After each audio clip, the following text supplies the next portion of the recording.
खुशियों का खाता। 1 साल की डेटिंग के बाद आखिरकार आज उसकी शादी हो ही गई। अंजलि आज बहुत ज़्यादा खुश थी। उसकी नई ज़िंदगी की शुरुआत थी आज। शादी की सारी रस्में खत्म हो गई थी और अंत में एक वेडिंग पार्टी ऑर्गेनाइज की गई थी। शादी के कीमती से कीमती तोहफे उन्हें मिले थे, लेकिन माँ ने कुछ अलग ही तोहफा अंजलि को दिया था। माँ ने अंजलि को एक नई बैंक की पासबुक दी और कहा, बेटा, यह सेविंग अकाउंट मैंने तुम्हारे नाम पर खोला है और इसमें 1 लाख रुपए जमा कर दिए हैं। माँ ने आगे कहा, मेरी प्यारी बेटी, इस पासबुक को लो और अपनी शादी की उन खूबसूरत यादों की तरह रखो जो तुम्हें ज़िंदगी भर याद रहेगी। जब जब कुछ अच्छा और यादगार तुम्हारी ज़िंदगी में घटे तो इसमें कुछ रकम जमा कर रख दिया करना, और यह रकम किस कारण से जमा कर रही हो वह ज़रूर मेंशन करना। कि जितनी ज़्यादा खुशी का दिन होगा उतने ज़्यादा पैसे तुम इसमें जमा कर सकती हो।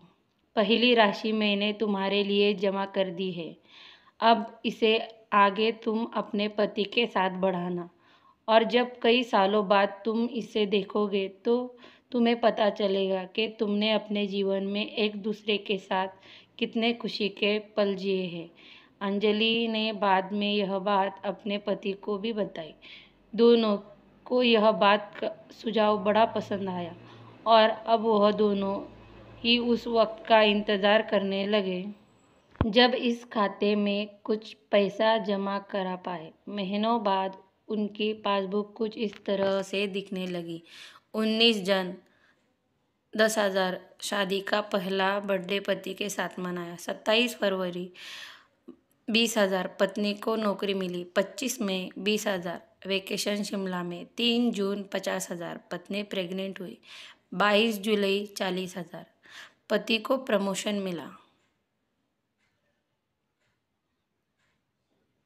और ये सिलसिला आगे बढ़ता रहा। पर जैसे जैसे समय बीतने लगा, साल बढ़ने लगे तो दोनों में झगड़े होने लगे। छोटी छोटी बातों में वो अक्सर एक दूसरे के साथ बहस करते, कभी कभी बिना बात के ही झगड़ा करने लगते। धीरे धीरे दोनों के बीच बातें बंद हो गई। वह दोनों ही अब अपने शादी के फैसले पर पछताने लगे। दोनों को ही ऐसा लगने लगा कि उन्होंने दुनिया के सबसे घटिया इंसान के साथ शादी की है। शायद उनके बीच का वह प्यार गुम हो गया था जो पहले था। एक दिन अंजलि ने अपनी माँ से यह बात की, माँ, अब हम साथ नहीं रहेंगे। हम दोनों ने यह फैसला लिया है कि अब तलाक लेकर अलग हो जाए। मुझे समझ में नहीं आ रहा है कि मैंने इस इंसान के साथ शादी कर फैसला कैसे लिया था। उसकी माँ ने कहा, बिल्कुल, इसमें कोई बड़ी बात नहीं। तुम वही करो जो तुम्हारा दिल कहता है। अगर तुम दोनों साथ नहीं रहना चाहते तो अलग होने में ही भलाई है।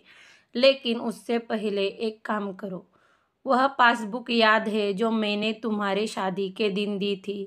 सबसे पहले उस खाते में जमा सारे पैसे निकालो और उसे खर्च कर डालो। तुम्हें कमज़ोर शादी का कोई भी रिकॉर्ड नहीं रखना चाहिए। अंजलि अपने माँ की बात से सहमत थी, इसलिए वह वहाँ से सीधे बैंक चली गई और बैंक में लाइन में लग गई ताकि उसे अकाउंट को बंद करवा सके। जब वह लाइन में खड़े होकर इंतज़ार कर रही थी, तब उसने एक नज़र उस पासबुक पर अंदर डाली, रिकॉर्ड पर डाली। उसने पढ़ा और पढ़ती गई। वह सारी खुशियाँ, आनंद के पल जो उसने उसके पति के साथ जिए थे, सब उसकी आंखों के सामने आ गए और उसकी आंखों में आंसू आ गए। वह तुरंत वहाँ से निकल अपने घर पहुंची। अंजलि ने घर पहुंचकर सबसे पहले वह पासबुक अपने पति के हाथों में रख दी और बोली कि तलाक लेने से पहले इस खाते में जमा सारे पैसे खर्च कर दो और इस खाते को बंद कर दो। अगले दिन पति बैंक गया और खाता बंद कराने के लिए लाइन में लगा। जब वह लाइन में अपना नंबर आने का इंतज़ार कर रहा था, उसने एक नज़र उस पासबुक पर डाली। उसने पासबुक के अंदर लिखे रिकॉर्ड को पढ़ा और पढ़ते ही गया। भूतकाल में अपनी पत्नी के संग जिए वह खुशियों के पल, वह सुंदर यादें, वह प्यार के पल उसके नज़रों के सामने किसी मूवी की तरह चलने लगे। थोड़ी देर बाद वह भी बैंक से निकला और सीधे घर पहुंचा। घर पहुंचकर पासबुक उसने अंजलि के हाथ में रख दी। अंजलि ने जब पासबुक को खोलकर देखा, उसमें एक नई एंट्री 10 लाख की थी। उसके कारण के रूप में लिखा था, यह वह दिन है जब मुझे एहसास हुआ कि मैं तुमसे कितना प्यार करता हूँ, और यह भी कि तुमने मेरी ज़िंदगी में कितनी खुशियाँ लाई है। वह दोनों एक दूसरे के गले लगे और खूब रोए, और उन्होंने उस दिन पासबुक को संभाल कर तिजोरी में रख दी। दोस्तों, ज़िंदगी में गिरना कोई बड़ी बात नहीं है।